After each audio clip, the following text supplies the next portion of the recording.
ассалому алайкум бинандагони гиромӣ, нашри навбатии барномаи тиловатии ахборро мустақиман аз телевизиони Тоҷикистон манзури шумо менамоем. Дар студия бо шумо Ёр Муҳаммад Самадов.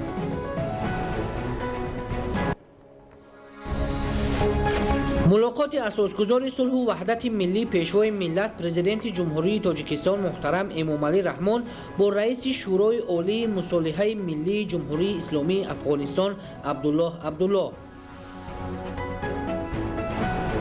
андоз бақои давлат аст. сабабу ҳолатҳои афзоиши қарзи андоз дар як қатор соҳаҳо ва шаҳру ноҳияҳои вилояти Суғд муайян карда шуданд. вазъи иҷрои қонунгузорӣ назорати ҷиддиро талаб мекунад. сарфакорӣ баракат дар хонадон аст. истифодаи ғайримақсадноки қувваи барқ моро ба мақсад намерасонад. лампаҳое ки дар 4 ҳуҷраи хона доранд фурӯзон мемонанд ки албатта ин маданияти истифодаи барқро дар оила нишон намедиҳад. ҳосилнокии баланди маҳсулот аз тухмии хушсифат ба даст меояд. оё имрӯз картошкапарварон бо тухмии картошка таъминанд? шарҳи ин ва дигар хабару гузоришот дар барномаи тиловатии ахбор аз телевизиони Тоҷикистон. имрӯз дар қасри миллат асосгузори сулҳу ваҳдати миллӣ пешвои миллат президенти ҷумҳурии Тоҷикистон муҳтарам Эмомалӣ Раҳмон раиси шӯрои олии мусолиҳаи миллии ҷумҳурии исломии Афғонистон Абдуллоҳ Абдуллоҳро ба ҳузур пазируфтанд. дар ҷараёни мулоқот вазъи кунуниву дурнамои ҳамкории Тоҷикистону Афғонистон баррасӣ гардид. президенти мамлакат муҳтарам Эмомалӣ Раҳмон бо истиқболи гарм аз музокироти сулҳи байни афғонӣ ва баргузории нахустин ҷаласаи шӯрои олии мусолиҳаи миллӣ самимона хостори раванди ба даст овардани сулҳи деринтизор дар кишвари ба мо дӯсту бародари Афғонистон шуданд. таъкид гардид ки натиҷаҳои созандаи музокироти сулҳ на танҳо барои Афғонистон, балки барои тамоми кишварҳои минтақа ва ҷаҳон паёмадҳои нек дошта метавонад. ҷонибҳо зимни мулоқот оид ба амалҳои гурӯҳҳои гуногуни ифротӣ ва дигар шабакаҳои терроризми байналмилалӣ ки барои Афғонистону минтақа манбаи асосии таҳдиду нигаронии ҷиддӣ аст, табодули андеша карда тақвияти муборизаи муштаракро бо ҳама гуна зуҳуроти терроризм ва ифротгароӣ дар сатҳҳои гуногун ва таҳкими минбаъдаи ҳамкории васеъ ва амалии кишварҳоро дар соҳаи амниятӣ зарур шумурданд. аз муколамаи мунтазами сиёсии байни давлатҳо ки омили муҳими баррасии масоили калидии муносибатҳои дӯстона ва роҳҳои таҳкиму тақвияти минбаъдаи онҳо дар ҳама арсаҳои қобили таваҷҷӯҳи тарафайн мебошанд изҳори қаноат карда шуд. зимни баррасии масъалаҳои ҳамкории тиҷоратию иқтисодӣ татбиқи тарҳҳои дорои аҳамияти минтақавӣ ба хотири эҷоди долонҳои нави нақлиётию транзитӣ байни кишварҳо муҳиму зарурӣ унвон карда шуд. дар шароити имрӯзаи пандемияи бемории сироятии коронавирус пешниҳод гардид ки дар самти пешгирии ин беморӣ ҳамкории дуҷониба дар соҳаи тандурустӣ тақвият бахшида шавад. ҳамчунин омодагии Тоҷикистон барои ба сатҳи сифаттан нав баровардани ҳамкорӣ дар соҳаҳои илм, маориф, фарҳанг, ҳунар, иттилоот ва фаъолиятҳои иҷтимоӣ таъкид гардид. дар ҷараёни мулоқоти самимӣ ҳамчунин дигар масъалаҳои барои ҳарду ҷониб судманд мавриди баррасӣ қарор дода шуд. раиси шӯрои олии мусолиҳаи миллии ҷумҳурии исломии Афғонистон Абдуллоҳ Абдуллоҳ пас аз мулоқот бо асосгузори сулҳу ваҳдати миллӣ пешвои миллат президенти ҷумҳурии Тоҷикистон муҳтарам Эмомалӣ Раҳмон зимни суҳбат бо хабарнигорон аз ҷумла иброз доштанд ки муколамаи мунтазами сиёсии байни давлатҳо омили муҳими баррасии масоили калидии муносибатҳои байнидавлатӣ ва байни ҳукуматӣ дониста мешавад. дар мулоқот роҳҳои таҳкиму тақвияти минбаъдаи ҳамкориҳои мутақобилан судманд дар ҳама арсаҳои қобили таваҷҷӯҳи тарафайн ибрози назар карда шуд. تازه از ملاقات با جناب عالی امامعلی رحمان رئیس جمهور محترم جمهوری تاجیکستان فارغ شدیم. ملاقات بسیار مفصل و تفصیلی داشتیم، حدود تقریبا 2.5 ساعت روی تمام موضوعات مرتبط به افغانستان، خصوصا روی پروسه صلح و همکاری‌های دو جانبه که در سطح دو دولت وجود دارد. تمرکز ما بیشتر به حیث رئیس شورای عالی مصالحه روی مسائل صلح بود ما روز گذشته به یک سفر رسمی جمهوری تاجیکستان آمدیم و با مقامات کشور صحبت داشتیم، با رئیس محترم مجلس نمایندگان، با نخست وزیر، با جناب وزیر خارجه و امروز قبل از ظهر هم که فرصت دیدار با جناب عالی جلال الطماع رئیس جمهور تاجیکستان بود. جمهوری تاجیکستان همیشه حامی پروسه صلح در افغانستان بوده و در این راستا اینا خود تجربه هم دارن و تبادل نظریات صورت گرفت و ما تقاضا کردم از جناب رئیس جمهور که تجربه خودشان با ما در این عرصه شریک بسازند. الحمدلله امروز کشور تاجیکستان در صلح به سر میبره و به ترقی دست یافته. جناب آقای امام علی رحمان رئیس جمهوری کشور به عقیده هستند همیشه که صلح در افغانستان، آرامی در افغانستان، به صلح در تمام منطقه و همچنان به ترقی منطقه و پیشرفت و توسعه منطقه ارتباط داره و پیشرفت و زندگی بهتر مردمای منطقه وسیع ارتباط داره به صلح و آرامی و ثبات در کشور ما. در این راستا وعده سپردن که در عرصه هایی که تاجیکستان بتانه در تبادل نظر با سایر کشورهای که تاثیرگذار هستند روی پروسه صلح در افغانستان همکاری و حمایت خود ادامه خواهد دادن. به این نسبت به حیث یک شهروند کشور ما و به حیث رئیس شورای عالی مصالحه ملی ما قدردانی میکنم از حسن نظر و حمایت همه‌جانبه‌ای که رهبری مدبرانه کشور دوست و برادر تاجیکستان از مردم ما داشتن. از مهمان نوازی مقامات کشور و مردم تاجیکستان تشکر میکنم و با امید عزیزیم که انشالله با استقرار صلح و ثبات دائمی در کشور ما شاهد شکوفایی مردمان این منطقه باشیم و روابط و همکاری ها هرچی بیشتر بین افغانستان و جمهوری تاجیکستان توسعه پیدا کنه. تشکر میکنم از همه شما.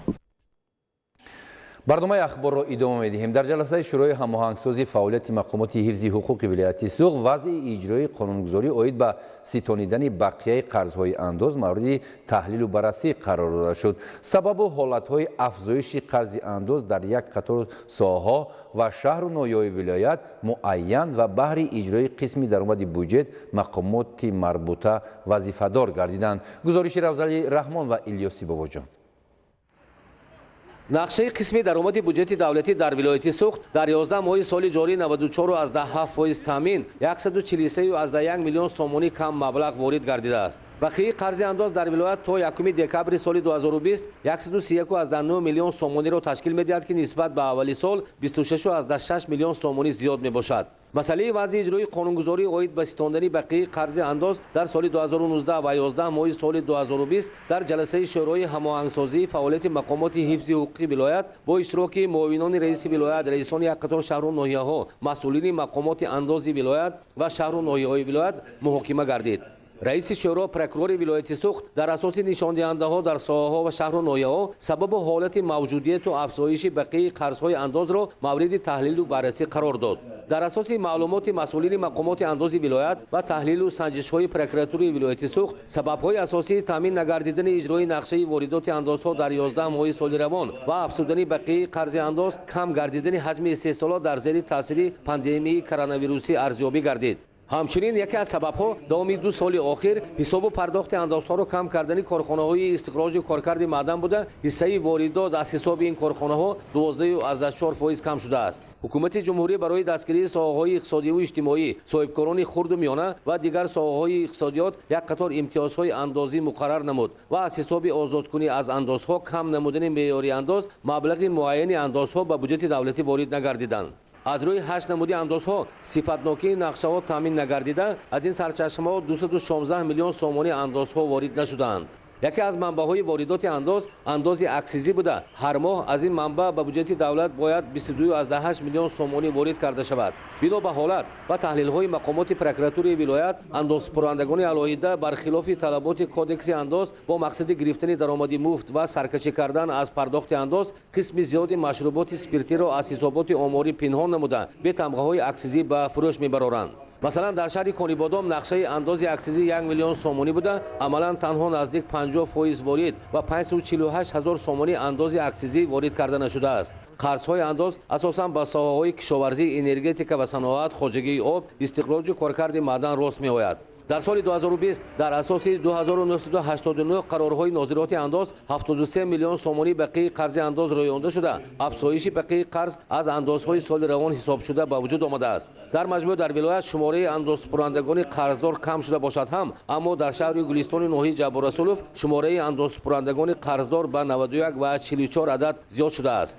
مبلغ کلان بقیه و افزایش قرض اندازها در شهرهای خوجند، اسفره، استرافشان، پنجکن، ناحیه‌های ظفرآباد و مسجد و ناظرات اندازپرندگان کلان میباشند.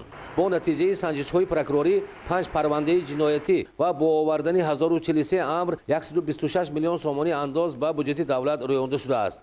در جلسه شورای هماهنگسازی مقامات حفظ حقوق ولایت سوخت، مسئولین مقامات انداز وظیفه‌دار گردیدند که نسبت اندازپرندگانی که بقیه قرض‌های انداز دارند در اجرای عهدهداری‌ها در اساس کودکس انداز جمهوری تاجیکستان با استفاده طلبات قانونگذاری و در همکاری با مقامات پروکراتوری ولایت، پروکوروران شهر و ناحیه‌ها چاره‌های ضروری اندیشند. استفاده سرفکنانه نیروی برق بر رشد ساحه سبب گردیده کفالت تأمینات دائمی اهالی با این نعمتی به‌بها میباشد. اگر همگان نیروی برق را سرفکنانه استفاده برند، نیاز برای محدودیت در انتقال آن باقی نمیماند. گزارشی سید جعفری محمدعلی و خورشیدی نادرخان.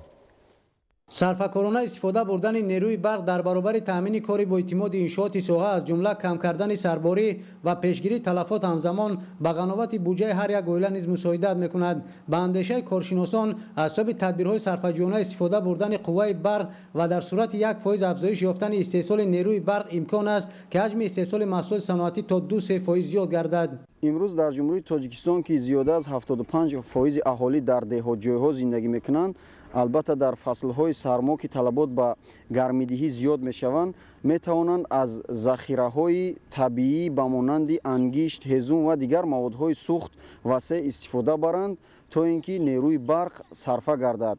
البته از این حساب موادهای استعمالی برای عائله خود خریداری نماییم که البته با منفیت کار است. نوبسته به آنکه مسئولیت در دوره زمستان طلبات به نیروی برق بیشتر است، هنوز هم اکثر مشتریان نسبت به رعایت مدنیت استفاده قوه برق بی‌اعتنایی ظاهر میکنند. چطوری که مشاهده کرده می شود هستند عائله هایی که 4-5 حجره استقامتی دارند، تنها در یک حجره اقامت میکنند و از در هر یک حجره از قوه برق استفاده میبرند. یعنی لامپه هایی که در 4 حجره خانه دارند فروزان میمونند که البته این مدنیت استفاده برق را در عائله نشان نمیدهد. این از روی مدنیت نیست. به اندیشه ساکنان باید سر این مسئله در هر یک عائله دقت جدی داده شود، زیرا هدف از این تدبیر تنها به منفعت مشتریان روانه گردیده است. از نقطه نظر اگر خراجات مالیوی اگر ما فکر کنیم، سرفکنانه استفاده برای نیروی برق نیز برای هر یک عائله، برای هر یک خاندان باعث زیاد شدن امکانات های اقتصادی است. چون که اگر چقدر که ما نیروی برق در فصل زمستان کمتر استفاده بریم، این مساعدت میکنه تا که ما مبلغ آن را نیز کم پرداخت کنیم که به فایده ای بودجه هر یک عائله شده میتواند. در شرایط خانه که ما در دهات زندگی میکنیم، زیاده از 4-5 خانه استقامتی داریم و در فصل زمستان همگی 2 خانه آن را پورا با هزومی که ما در تابستان ذخیره میکنیم و در فصل زمستان فقط ما از نیروی برق همچون برای روشنی استفاده میبریم و برای تماشای تلویزیون.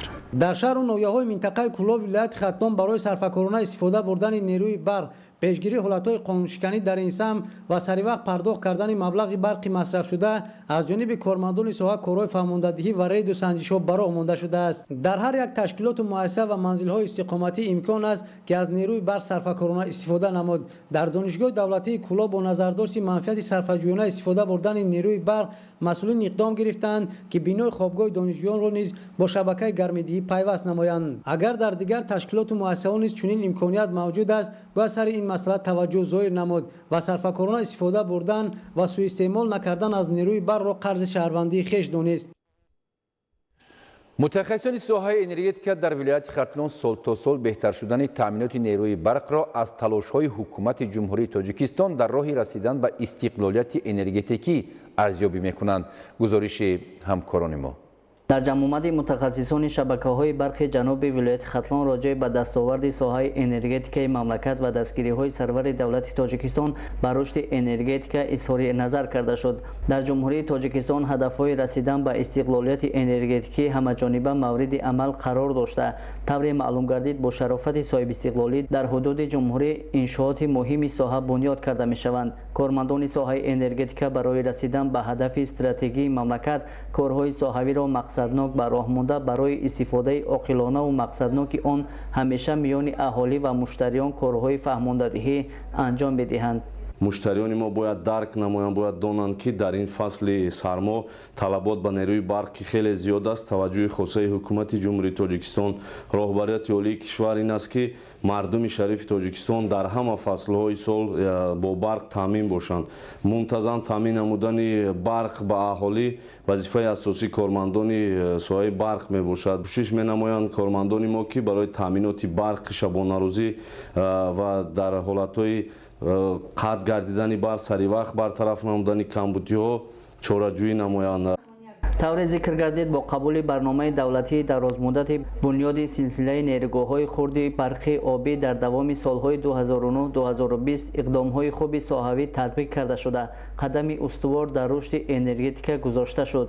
тавре ишора гардид Тоҷикистон аз ҳисоби захираҳои об ва дигар манбаъҳои энергетикӣ дар дунё яке аз ҷойҳои намоёнро ишғол карда барои тавлидоти барқ имконоти фароғ дорад. бо дастгириҳои сарвари давлати Тоҷикистон иншооти соҳа бунёд ва таъмиру навсозӣ шуда дар ҳама фаслҳои сол сокинон бо барқи сифатнок таъмин гашта истоданд. дар вилояти Хатлон низ мутахассисони соҳа кӯшиш доранд ки сарфаю сариштакориро тавассути корҳои фаҳмондадиҳӣ миёни сокинон ҷорӣ карда аз талафоти ғайри мақсадноки нерӯи барқ пешгирӣ кунанд. дар шабакаҳои барқи шаҳри Бохтар низ роҷеъ ба масъалаи рӯз махсусан ҷиҳати истифодаи оқилонаву сарфакорона истифода бурдани нерӯи барқ дар ҳар як оила, корхонаву коргоҳҳои истеҳсолӣ дидорҳои рӯбарӯ ва корҳои фаҳмондадиҳӣ ба анҷом мерасонанд. худи шаҳрвандон низ бояд вазъиятро дарк карда аз нерӯи барқ сариштакорона истифода баранд ва собиқадорон ва фаъолони соҳаи барқи вилоят ифтихорномаҳои мақомоти иҷроия ва ширкати барқи тоҷик тақдим карда шуд. барномаи ахборро идома медиҳем. соли равон кишоварзони хоҷагиҳои деҳқонии шаҳри Истаравшан дар майдони 2727 гектар кишти картошка гузаронида 50620 тонна ҳосил ба даст оварданд. ҳосили имсола нисбат ба ҳамин давраи соли гузашта наздики 1000 тонна зиёд аст. гузориш аз шаҳри Истаравшан. соли равон дар ҳамин шаклҳои хоҷагидории соҳаи кишоварзии шаҳри Истаравшан дар майдони 2727 гектар бо истифода аз тухмиҳои хушсифату ба иқлим мавзеъ мутобиқ гардида кишти картошка гузаронда шуд. ҳосили ба дастовардаи деҳқонон нисбати соли гузашта наздики 1000 тонна зиёд буда феълан ҳамин хоҷагиҳои деҳқонии инфиродию оилавӣ сокинони ҷамоатҳои деҳоти Пошкен, Чорбоғ, Қалаи Баланд, Ҷавкандак ва Қалачаи Калон имрӯз бо нияти кишти картошкаи соли оянда дар амбору чағораҳо ва садхонаҳои муваққатии хиш тухмиҳои хушсифат захира карданд. дар ҷамоати деҳоти Ҷавкандак дар мазраъҳои 212 адад хоҷагиҳои деҳқонии инфиродии оилавӣ дар майдони 160 гектар ва 101 гектар замини назди ҳавлигии сокинон кишти картошка доир карда 5890 тонна ҳосил роёнда шуд. ҳосилнокии ҳар гектар майдон ба ҳисоби миёна 250 сентнериро ташкил дод. кишти картошкаро саҳмдорони хоҷагии деҳқонии ҳамноми ҷамоати деҳоти Ҷавкандак соли равон ба 75 гектар расонида бар илова боз дар 15 гектари дигар пас аз кишти асосӣ картошка шинонида ҳосили хуб ба даст оварданд. саҳмдорони хоҷагии Назир Шарифов ва Абдураҳмон Шарифов аз мазраъҳои саҳмии худ ба ҳисоби миёна аз 450 то 550 сентнери ҳосил ба даст оварда برابر ذخیره تخمی برای حاصل سال 2021 همزمان به دیگر خواجگی‌های کارتوشکا پروری شهر و نواحی جمهوری تاجیکستان امکان دسترسی تخم اعلی صفت را دارند. در سال 2020 در حدود جماعت دهات جوکندک در 218 عدد خواجگی‌های دهقانی و کوپراتیوهای تجارتی در میدان 215 گکتار کشتی کارتوشکا گذرانده شده 5890 تن حاصل دلخواه به دست آورده شد. ما مسئولین جماعت دهات و کشاورزان جماعت دهات نیت داریم که بخشیده به 30 سالگی استقلالیت دولتی جمهوری تاجیکستان میدان کشتی را به 301 گکتار رسانیم. ذخیره فراوان کارتوشکا و تخمی را امروز در سردخانه‌های ملی خواجگی‌های کشاورزی و چغاره و تخانه‌های ساکنان جماعت دهات قلعه بلند نیز دیدن ممکن است. سال روان سهامداران خواجگی‌های دهقانی جماعوی و انفرادی و عائلوی میرغفور در 20، احمدخل در 1.5، بوستان 1 در 2 و جمعه خواجه در 1 گکتار تخمه نوع محلی سرخ دو پوسته شنانیده بنابر به شرایط محل مطابق بودن تخمه و استفاده از قاعده‌های پیشرفته آگروتکنیکی از 350 تا 400 سنتنری حاصل به دست آورده سطح زندگی اهل عائله را به مراتب بالا بردند. همین طور در همین خواجگی‌های دهقانی و حولیه‌های اهالی جماعت دهات ذخیره فراوان کارتوشکا به مشاهده می‌رسد. سهامداران خواجگی دهقانی ستار رجب جهت کشت هرچی بیشتر کارتوشکا افزونسازی درآمد اقتصادی و به دست آوردن فایده صاف چند روز پیش باز یک چاه عمودی کافته مورد استفاده قرار دادند که از عمق زمین در هر ثانیه 12 لیتر آب میکشد. در حدود جماعت دهات قلعه بلند 356 عدد خواجگی‌های دهقانی فعالیت میکنند که سال روان 236 گکتار کشتی کارتوشکا گذراندند. در خواجگی‌های دهقانی و در خواجگی‌های اهالی یعنی در قطعه زمین‌های نازی حولگی 89 گکتار کشتی کارتوشکا گذراندگی بودند که از هر یک گکتاری اون 250 سنتنری حاصل گرفتند. در سال 2021 ما تصمیم گرفتیم که 300 گکتار کشتی کارتوشکا گذرانیم و ذخیره تخمی ما به میرسد. تخم زیادتی کارتوشکا را ما آینده دیگر ناحیه‌ها به فروختن امکانیت داریم. طوری ذکر کردیم آب و هوا و اقلیم شهر استراوشن و پرورش کارتوشکا خوش‌صفت مطابقت خوب دارد، اما کمچینی و نرسیدن آب پالیزی کشاورزان را بیشتر آزرده خاطر می‌گرداند. از همین خاطر وسیع‌گردانی میدان کشتی کارتوشکا از جهت اکولوژی تازه از حساب زمین‌های پرتو از گردش کشاورزی برآمده و للمی با دشواری عملی کرده می شود. بازبود بابازاده از شهر استراوشن برای برنامه اخبار. بیننده‌های عزیز، شما را با شرح این و دیگر خبر و گزارش‌ها همکاران ما در نشرهای من بعدی برنامه‌های اخبار شما امروز حتما آشنا می‌سازند. سلامت باشید تا بازدید.